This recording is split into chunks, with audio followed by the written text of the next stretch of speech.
Welcome to the Great Detectives of Old Time Radio.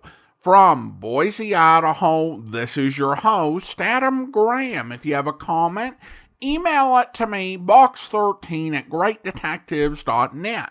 Follow us on Twitter at Radio Detectives and check us out on Instagram.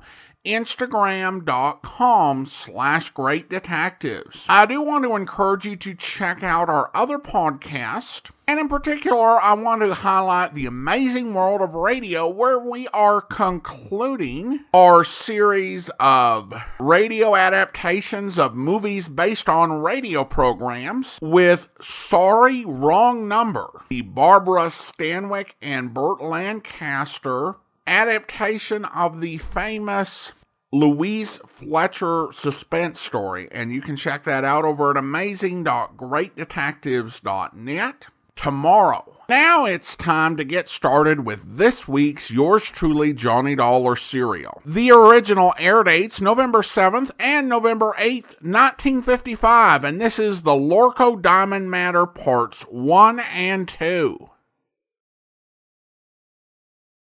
From Hollywood, it's time now for Johnny Dollar. Ben Tyler, Johnny. Transworld Fidelity. Oh, hi, Ben. Are you free at present? If the price is right. I mean, are you on a job? It's beginning to sound like it. Can you be on a plane for Algiers in 2 hours? Sure. Who's the client? Lorko Limited, Amsterdam. You know, they're the... Diamond Cutters, an old firm. Big-time deals all over the world. Check. What happened? Oh, one of their couriers just dropped dead in the Algiers airport. Oh, too bad. He was carrying a briefcase with $100,000 worth of set stones. Top-grade diamonds. Don't tell me, Ben. Let me guess. That's right, Johnny. The briefcase is missing.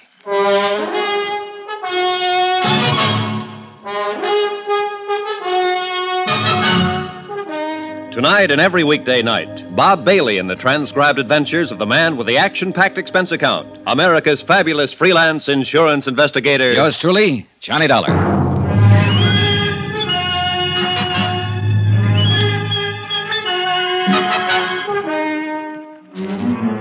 Expense account submitted by Special Investigator Johnny Dollar to the Home Office, Transworld Fidelity Company, Hartford, Connecticut. The following is an accounting of my expenditures during investigation of the Lorko Diamonds matter.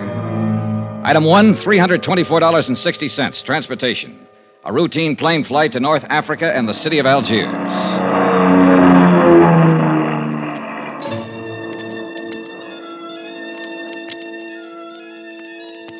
It was an easy trip, and I felt relaxed and comfortable.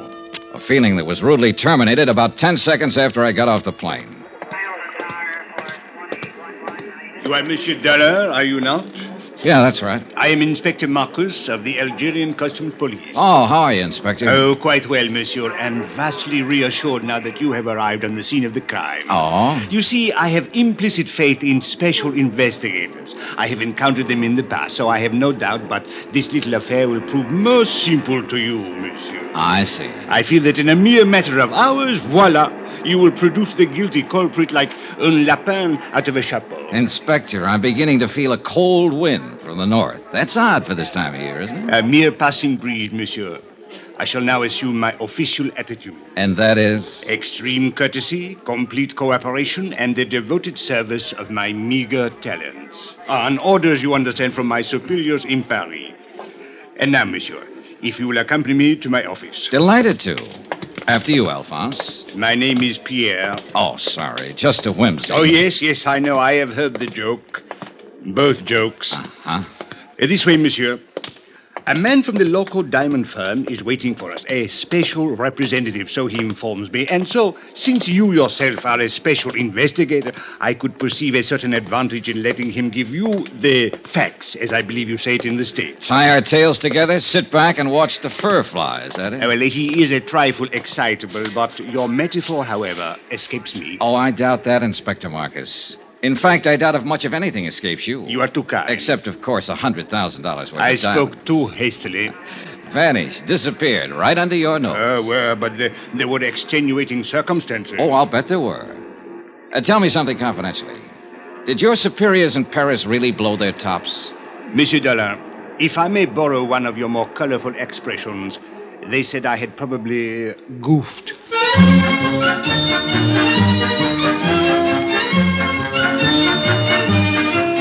I'd met that same attitude before with local officials. To them, sending in an outsider implied they couldn't do the job themselves. And Inspector Marcus was on an even hotter spot. The air terminal was a port of entry to Algeria, under his jurisdiction, Customs Police. As he said, he'd goofed. Maybe. It is a matter which hath entire past all apprehension. But he was right on I one know that in thing. London Hans this thing is Zeindorf, not have happened. the Lorko In representative, Paris, too, it was is not a have trifle happened. excitable. In Amsterdam, it is unthinkable such thing have happened like this. Even in your New York, mein Herr Dollar, it cannot have happened. But here, in Algiers... It have happened. Yeah, this beautiful diamond gone. All gone. It's like barbarians. This Africa is no place for diamonds. Maybe you ought to tell him that in Kimberley. It's differently there. It's entire different. All right, Mr. Zeindorf. Suppose you tell me just what happened. Who can know, mein Herr? 15 years, this courier has worked for Lorko Company. We are think he is trustworthy. Entire trustworthy. Well, even a trustworthy man can die of heart failure. But he has never had this heart failing before. All right, but... Perhaps it would be better if I were to, with your permission, of course, Monsieur Zeindorf. Yeah, you tell. I am not talk this English much good. Precisely. These are the facts, Monsieur Dollar. The Lorko courier, a man named Paul Gruber, arrived on the plane from Amsterdam yesterday morning. Yeah. Did you know he was arriving? I did not know, but the point is a very clever one. So, a short while before landing, Monsieur Gruber was taken suddenly ill. A doctor met the plane, and the stricken man was removed by stretcher and taken to the emergency clinic. In 20 minutes, monsieur, he was dead. Diagnosis, heart failure. Mais c'est la vie. Was there an autopsy, Inspector? Another excellent point, Monsieur Dollar. Thank you. Do not mention it. An autopsy is being performed this afternoon. Good. So the courier died. And then the briefcase? It was delivered along with his other personal effects unopened to the customs property agent here at the airport. And his name, the property agent? André Jourdain. He was very busy at the moment, left the briefcase lying on his desk, intending at the first opportunity to register and place it in the vault. But the opportunity didn't come, is that it? Precisely. Only a few minutes later, I heard a gunshot. Monsieur, he was lying on the floor in a pool of blood. He had been struck on the head. The briefcase was gone. All gone. This beautiful diamond gone entire. Yeah. When did you find out what was in the briefcase, Inspector? Almost 2 hours later. I radioed the local firm in Amsterdam, informing them of the death of their employee. They replied immediately and stated that the briefcase contained $100,000 worth of diamond set pieces. Works of art. Beautiful. One brooch, one necklace, 2 bracelets. Precisely. Yes. The jury was being flown here on approval for examination by a prospective buyer. Name of the buyer? The Countess Maria de Tolia. What do you know about her? Monsieur Dollar, if you had seen her, you would not ask. She is exquisite, lovely, chic, charming, spirited, full of the joie de vivre. And no doubt loaded with potatoes. With a woman like that, who would ever inquire? I would. Since it looks as though she might be the only person in Algiers who knew that $100,000 worth of jewelry was coming in on that plane. May we. But she could not have known that the courier was going to drop dead in the airport. A good point, Inspector. Merci, monsieur. What about that property agent, André Jourdain? Any chance of talking to him? But of course, if he is yet able to talk. Then I guess I'll... Talking is not enough, mein Herr. Relax, Mr. Zeindorf. You're covered by insurance. Insurances is money. It's not my diamonds. Oh, well, if you don't want the money, you can always waive your claim. Wait, mein Herr Dollar, are you think that I am crazily, that I am entire crazily? I talked to the plane crew who'd come in on the flight with the dying courier. I talked to Inspector Marcus's men, who'd been with him when he found the property agent lying on the floor of his office. I didn't expect much, and I got just that. But it didn't matter. I figured I may have had my man spotted already. The same old story. An ambitious and underpaid government agent opening a briefcase to register its contents and seeing the diamonds there for the taking. Hiding them quickly, then a fake slugging and firing a gun at a non-existent thief. Yeah, an old story. Expense account item 2, $3.40. Transportation into town and taxi fare to the Hospital of Our Lady of Sorrows. Inspector Marcus had phoned ahead to authorize my visit. One of the sisters led me down the corridor to the door of André Jourdain's room. She motioned silently and then turned away. I stepped inside and closed the door. Here the report. Monsieur? You're Andre Jardine? Mais oui, but yes. What do you want? My name is Johnny Dollar. I'm an insurance investigator. My company is the underwriter on the Lorko diamonds. Why have you come here? Well, to ask a couple of questions. Of course, if you'd like to consult an attorney before I have nothing to conceal, monsieur. What do you wish to know? Just exactly what happened when that briefcase disappeared. I have told it already to Inspector Marcus. Yes, I know. So now would you mind telling it to me? But there is no... Bien. I was working at the files when someone entered my office. I turned around and saw a man standing there, pointing a gun at me. Ever seen it before? No, monsieur. What did he look like? Well, he was quite tall. Heavyset? No, very thin, tall and thin. European, I believe. All right. What did he do? He ordered me to turn around, stepped up behind me, struck me with the gun. I fell against my desk. He grabbed the briefcase and ran to the door. You were still conscious? Oui, monsieur, but in terrible pain. I fumbled for my gun in the drawer of the desk and fired one shot. It is all I can remember. Uh-huh. You hadn't by any chance opened that briefcase? I had been too busy. And you didn't know what was in it? Not until they told me today. Andre, I wonder if you'd mind if I lifted a corner of that bandage and took a look at that wound on your head. If you are careful, it is very painful. Oh, sure, I'll be careful. Lie still now, please. It'll just take a second. I'll lift this edge and... I think I am lucky to be alive. Yeah, very lucky. Okay, thanks. It is nothing. Andre, do you happen to know the Countess d'Atolia? The Countess? Oh, monsieur, she is unquestionably... Yeah, I know. She's lovely, exquisite, charming, chic. Well, thanks for your cooperation, Andre. A pleasure, Monsieur Dollar. Take care of that head. It's the only one you've got. You Americans are so whimsical. Oh, yeah, we're all crazily, entire crazily. My pet theory was starting to limp. That slugging wasn't phony. It had taken 14 stitches to close the cut in Andre's head. Whoever hit him hadn't been kidding. They meant it for keeps. I walked down the corridor and stood waiting for the elevator, thinking it over, trying to figure it out. But no go. I needed more facts. And a moment later, I got more facts. Monsieur Dollar, I thought I would find you here. A clever piece of deduction, Inspector. Merci bien, monsieur. Don't mention it. What's on your mind? There should be something. Well, there's got to be some reason for that smug grin. What happened? Did the thief confess? Au contraire. I was on the point of asking what progress you were making on the case. You will be happy to hear none at all. Oh, that is too bad. Inspector. Eh? Extreme courtesy, complete cooperation, the devoted services of your meager talents. Remember? Touché. Actually, I came to tell you that I now have the report of the autopsy. The courier who died of heart failure. Only he did not die of heart failure, monsieur. Except, of course, in a very literal sense. Well, what did he die of? Poison. Well, that was the end of a good theory. The courier had started to get sick on the plane, so the robbery and the murder had been planned well in advance of his arrival.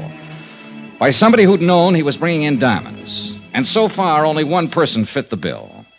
As lovely, charming, and chic a suspect as you could ever hope to meet. The Countess d'Atolia.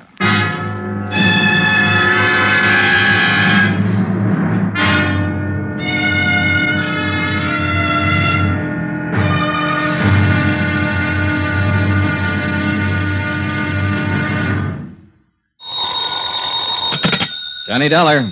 This is the Countess d'Atolia. Oh, yes. My maid tells me that you were trying to reach me by telephone. That's right, Countess. I want to talk to you. Where are you now? Well, at my residence, of course. Did you think I might come running immediately to your hotel, Mr. Dollar? Not after hearing your description. I'm seldom that lucky. What is it exactly that you wish to talk about? $100,000 worth of diamonds and a dead man. I'm a special investigator I know who you are. I investigate before I call you. Wow, not only beautiful, but clever. This ought to be interesting. I'm afraid afraid I don't entirely understand your flippancy. Then suppose I come over and explain it to you. Say around 8 o'clock? I'll make a definite effort to be here. You know something, Countess? I think it's about time somebody built a small fire right under that lovely little complacency of yours. I'll be there at 8 with matches.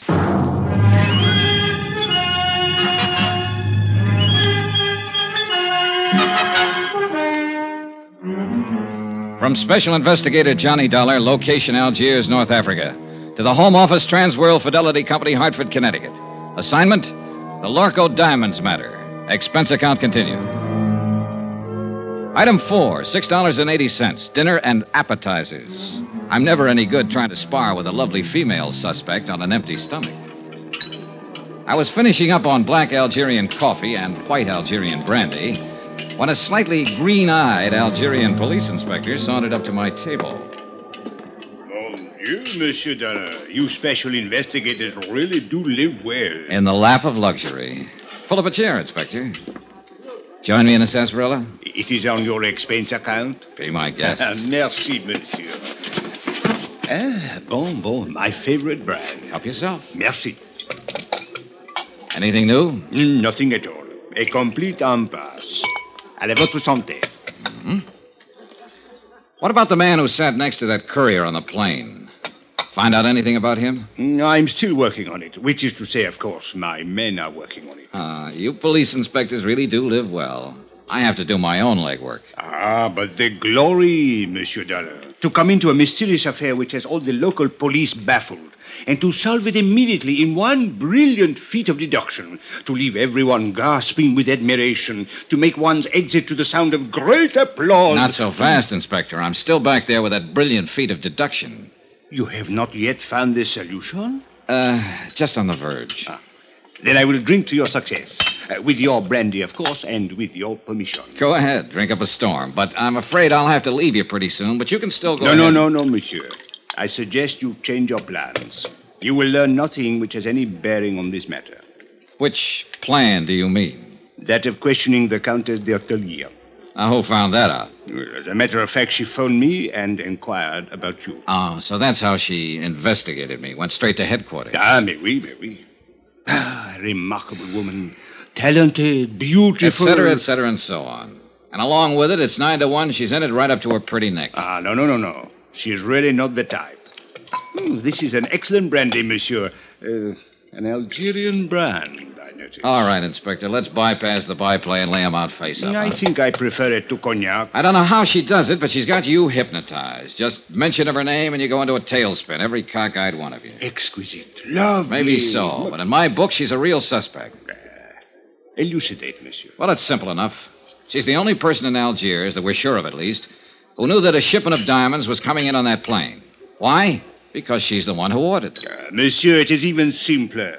She could not have poisoned the courier because she was not on that plane. She could not have stolen the briefcase from the customs property agent because it was done by a man. So, where is your case? An accomplice, a man, with the Countess calling the shots for him. What man, monsieur? Well, you got a good point there. Merci bien. Monsieur. Don't mention it. But from the influence she seems to have, it might be any man in Algiers. Inspector, it wasn't you by any chance. You raise a very interesting point. Now, suppose the Countess should ask me to kill someone for her. I wonder what I would do.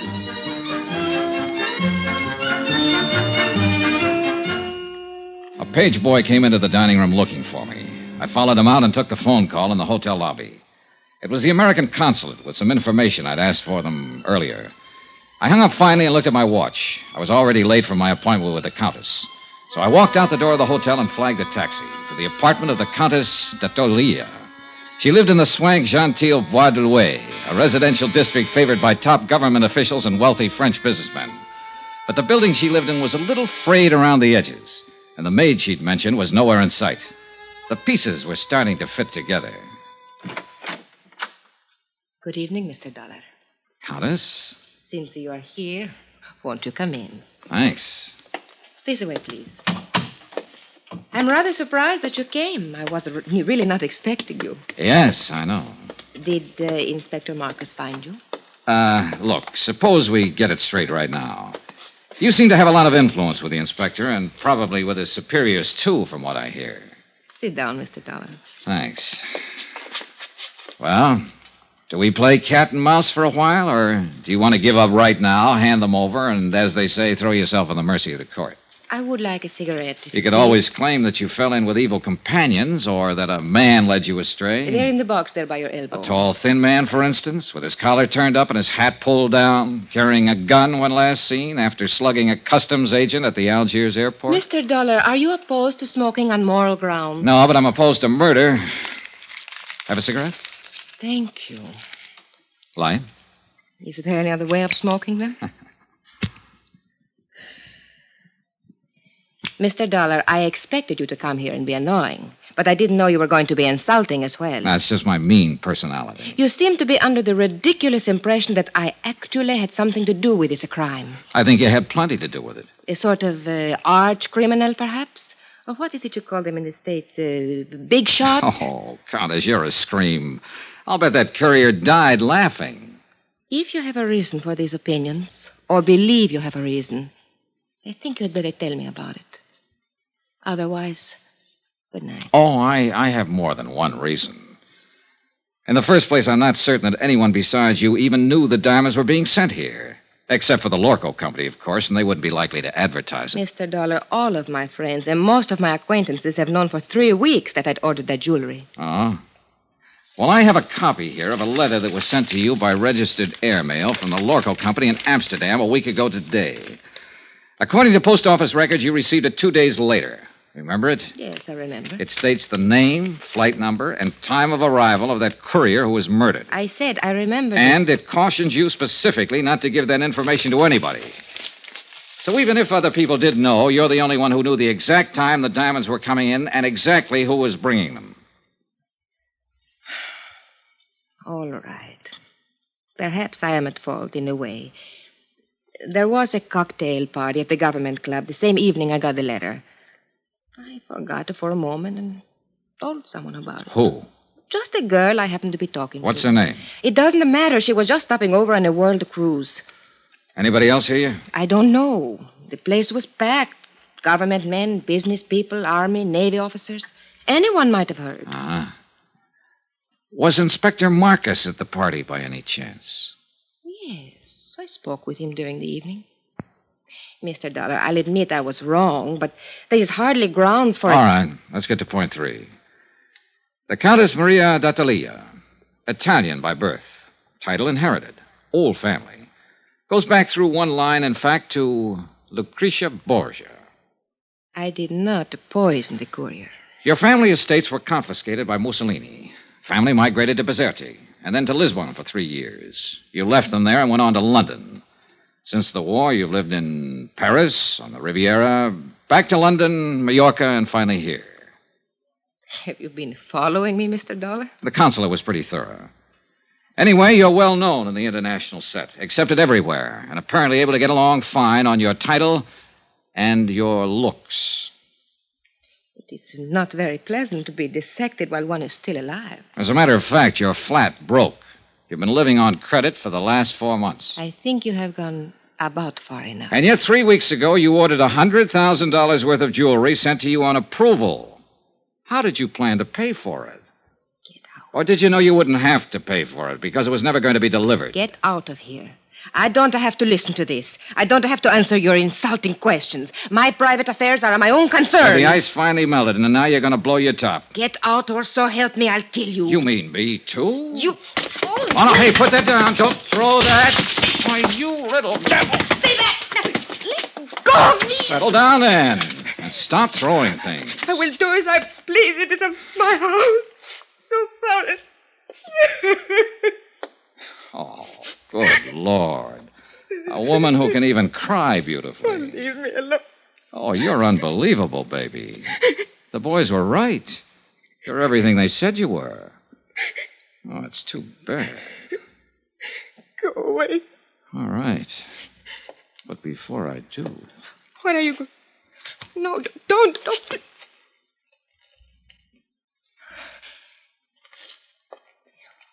Why did you kiss me? It beats me. Just call it a sudden impulse. Then you have changed your mind? You don't really think I'm guilty?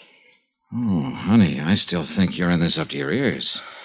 And I'll still bring you to trial if I can. And I still want to kiss you. You figure it out. Why figure, Johnny? I liked it, too. Oh, you ought to be locked up. If for no other reason, just to protect the guys who... What is it, Johnny? What are you going... That cigarette in the ashtray. Put it out fast. Get the windows open, all of them. Where's your kitchen? Back through the hall. Johnny, what are you going to do? Stay alive, if I can.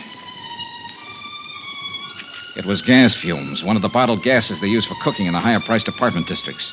The concentration had been building up and finally seeped into the drawing room. If we'd lit another match, we'd have been blown to bits. The kitchen was dark, but I didn't dare snap a light switch. One spark would do it. So I held my breath and followed the sound and finally found the range. Every burner valve was wide open.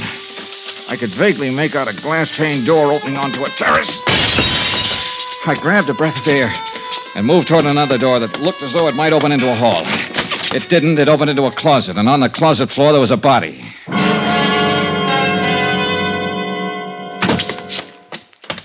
What happened, Johnny? Why did you go... Johnny, who's that? He's a man from the Lorko company. Name is Zeindorf. Zeindorf? But where did you find him? Out there on the floor of a closet. But why? What was he doing here? You tell me. I don't understand it. He has no business here. What is wrong with him, Johnny? Well, right at the moment, he seems to be a little bit dead.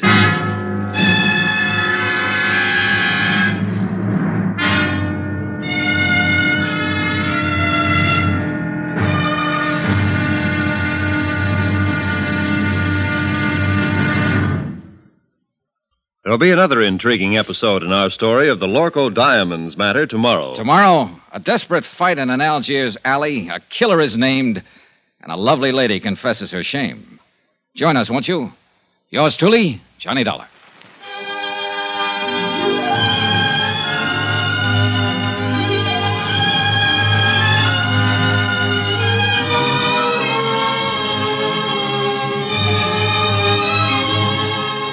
Yours truly, Johnny Dollar, starring Bob Bailey, is transcribed in Hollywood. Written by Les Crutchfield, it is produced and directed by Jack Johnstone.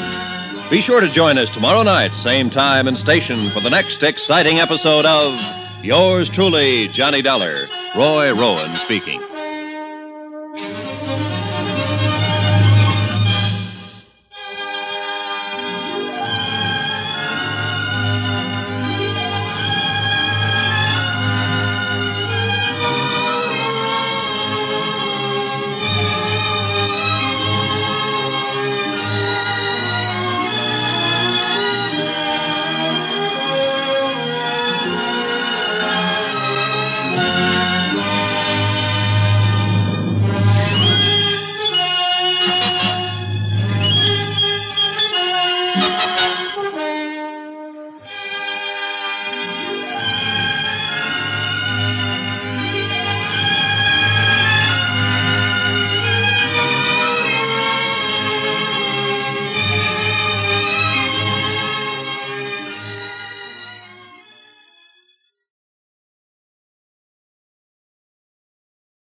Welcome back. Well, some solid mystery elements. I love them taking Johnny Dollar to Algiers. It's really good for them to play with the idea that they can take the series anywhere. They can set episodes anywhere. And so going to a unique locale, I think, is a great idea. Also, I love Jay Novello here, who, to me, he is playing a sassier version of Captain Zabaya, the great police foil character on Rocky Jordan, which Novello also played. Now, Johnny's approach is a bit rough, I have to say. Now, in one way, it's not quite as bad as it might appear, because as an outside investigator, Johnny's job is to look at options that the police haven't considered. And so, in many ways, he's kind of a troubleshooter at this point. It's been days since the original theft occurred, so he's looking at what other options could be the solution. And so I kind of give some leeway on the whole theorizing without facts thing that I quoted in regards to Markham on Philo Vance a few weeks ago. But his approach to the Countess, asking if she would confess and return the diamonds, that was a bit much. Yes, the police and all of the locals are way too smitten with the Countess to give her the consideration as a potential suspect, but Johnny's kind of goes to jumping to conclusions and actual questioning, when really he needs information to kind of confirm or disprove his suspicions. Now, of course, to say there's a flaw in the investigation isn't to say there's a flaw in the story. You're definitely getting the picture of Johnny and his humanity as he tries to unravel this case. One thing I didn't quite get was the Alphonse joke at the airport. Inspector Marcus got it, but I didn't. And I looked into some movies that I thought it might have been a reference from, and I could not find it anywhere. If anyone would enlighten me, I would definitely appreciate it. Listener comments and feedback now. Rabadude writes, regarding the Alvin Summers matter. Okay, I'm in. I like Bob Bailey. Great writing in this episode. And then Evelyn says, thanks so much for all you do to keep the interest alive for something that I love. Well, thank you so much, Evelyn. I definitely appreciate it.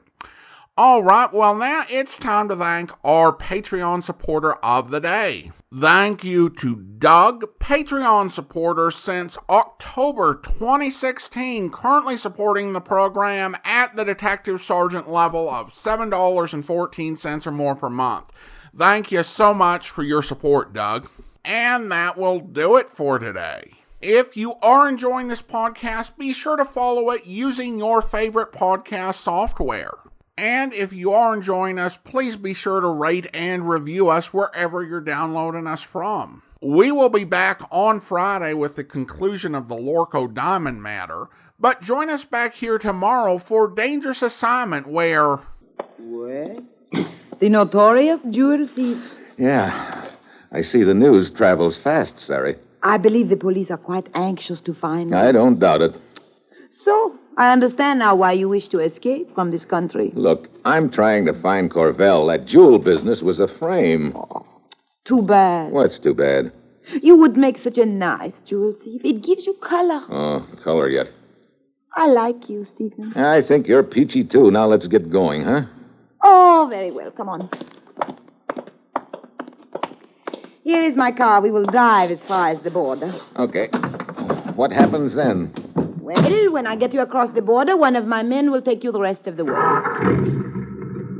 Hey. What's the matter? A guy running across the street at us. Get going. It's Marzak. Oh? Who is Marzak? The guy who rigged the jewel frame on me. Hey, he's trying for the running board. You will not get away, Mitchell! Yes, Marzak. Oh, very neat, Stephen. Listen. Sirens. Marzak must have tipped the cops I'd be around this neck of the woods. This is just wonderful. Oh, are you always in trouble? Look, I'm to trouble what honey is to a bear. Now, come on, keep that gas pedal down to the floor. I hope you'll be with us then. In the meantime, do send your comments to box13 at greatdetectives.net. Follow us on Twitter at Radio Detectives. And check us out on Instagram, instagram.com/greatdetectives. From Boise, Idaho, this is your host, Adam Graham, signing off.